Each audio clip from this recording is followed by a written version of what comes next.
Welcome to our entertainment-focused tariff tips episode, which will focus on what you need to know in connection with the impact of tariffs on the entertainment industry. My name is Ilan Haimoff, and I'm a partner and the entertainment practice leader here at the accounting firm of GHJ. Alongside me is Andy Koller, a principal also at GHJ, who specializes in international tax. Welcome, Andy. Thank you. All right, so when we say entertainment, we're talking about obviously a broad spectrum of different industry segments, whether it's film, whether it's television production, whether it's video games, theme parks, merchandise, and many others. What I thought we should do is what exactly are tariffs in this context with respect to entertainment? So simply put, they're taxes or duties imposed on imported physical goods. And so while services like content licensing might not be directly hit, the physical goods that bring entertainment to life are very much in the crosshairs. So why should this matter to you as a CPA? The reason why it matters is that these tariffs can significantly disrupt your clients' budgets, their supply chains, and ultimately their profitability. And understanding this landscape is key to providing proactive and strategic advice. All right, so now we're going to get a little deeper into it. So the entertainment industry is a business that is all around the globe, and as both of us know, it relies on complex international supply chain. This makes certainly our industry quite vulnerable to tariffs. So what I thought would be great if we can go into some detail how different segments within, again, the entertainment industry are impacted perhaps differently.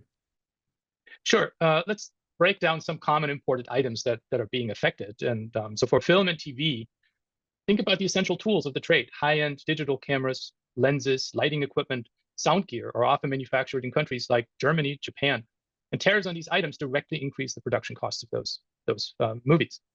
For video games, the consoles that we all know and love, like PlayStation, Xbox, Nintendo Switch, you name it, they're primarily assembled in Asia, particularly in China a lot of times. And tariffs can lead to higher prices for consumers, potentially slowing the adoption of new technology and impacting game sales.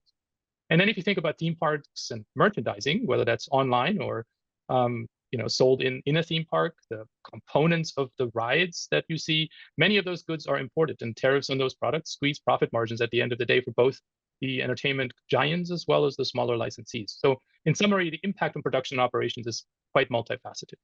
Right. And I was going to add that would you agree that it's fair to say that we're seeing results, unfortunately, in increased operational costs? Yeah. Beyond that, there's also, I'm sure, production delays as companies try and find new suppliers that perhaps will not be subject to tariffs. And I wonder, and I guess we'll have to wait and see, whether studios are also reconsidering filming locations to avoid all the tariffs on equipment that they're bringing in from other territories and other locations. Getting a little bit now into what CPAs should consider. So, Andy, how can CPAs out there supporting their entertainment clients, how can they help their clients navigate this, as you say, very challenging environment? So first and foremost is the impact on budgeting and forecasting for clients. And historical data may no longer be a really reliable predictor of future costs. So CPAs need to work with clients to build in contingencies for potential tariff-related price hikes. Think about tax planning strategies to mitigate the impact. So there are things you can do to help defray some of the costs. So this is where having someone on your side who has the right expertise is absolutely crucial. Don't go this alone. Strategies can include tariff classification checks, right? So make sure that the product that you're importing is properly classified under the correct tariff code with the correct rate. Country of origin analysis. Can a product country of origin be legitimately changed by, say, shifting assembly or manufacturing processes from one country to another that has a more favorable trade agreement with the US? Absolutely important is the first sale rule. Check and ensure that the dutiable value is based on the first sale from the manufacturer abroad in cases where it goes to a third-party distributor, for example. And then once the goods are in the US, bonded warehouses are a great tool to allow companies to defer the tariff payments until the goods are sold in the domestic market, which helps improve cash flow for the company. So CPA firms can advise on international trade and supply chain considerations with the right expertise. They will look at this from a transfer pricing perspective. There's some overlap with the customs valuations there. Work with their client's business to optimize supply chains. This means helping clients evaluate the risks on their current supply chains and explore diversification.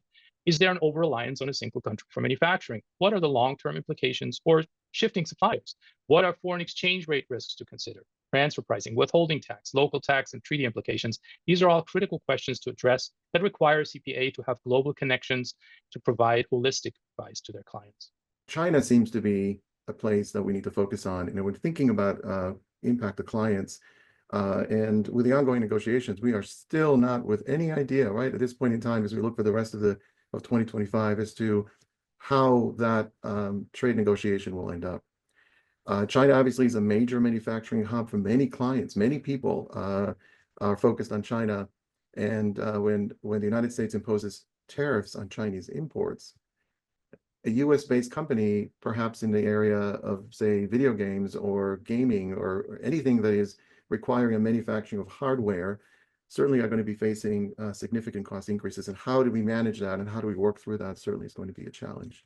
No, that's absolutely right. And this company you use as an example, and the CPA that advises them would need to weigh several options, and each comes with its own financial implications.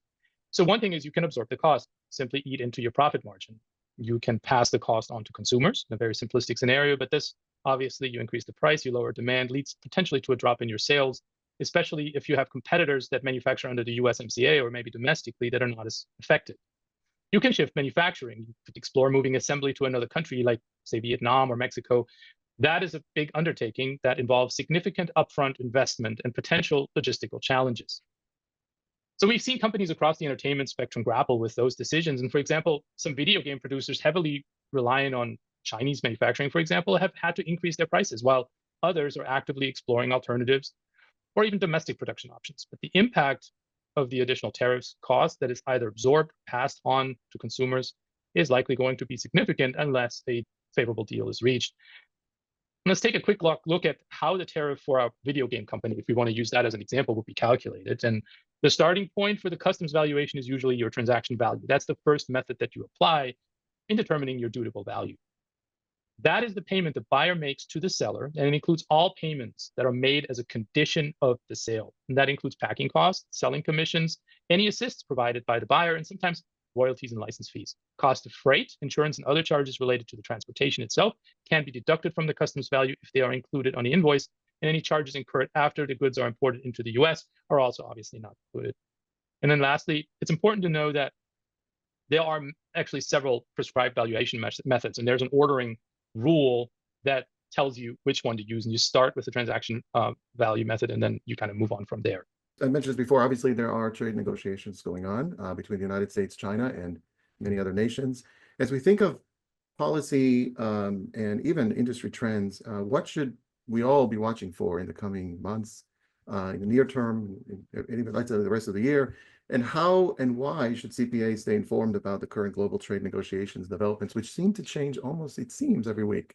You're absolutely right. The landscape in that, when it comes to international trade policy in the last few months, is constantly in flux. It's crucial for CPAs to stay, informed about developments in that area, especially as it relates to their countries that are in their supply chain, and in particular with respect to the key trade relationships that we have with Europe or with China, for example.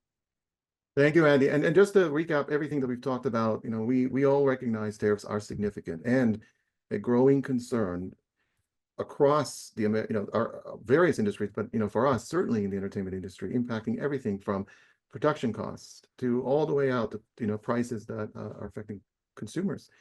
As CPAs, we all have a critical role to play in helping clients navigate through these challenges, through proactive budgeting, tax planning, supply chain analysis, and other consulting. And then I think really the most important point, I think nothing is set yet, and we're all having to watch and keep an eye on trade negotiations and perhaps even ultimately what tariffs affect which territories and how we manage through all of that. But again, thank you for joining me, Andy. And for more in-depth resources, we encourage all of you to visit the CalCPA website and explore publications from leading firms specializing in international trade. Thank you all for joining us.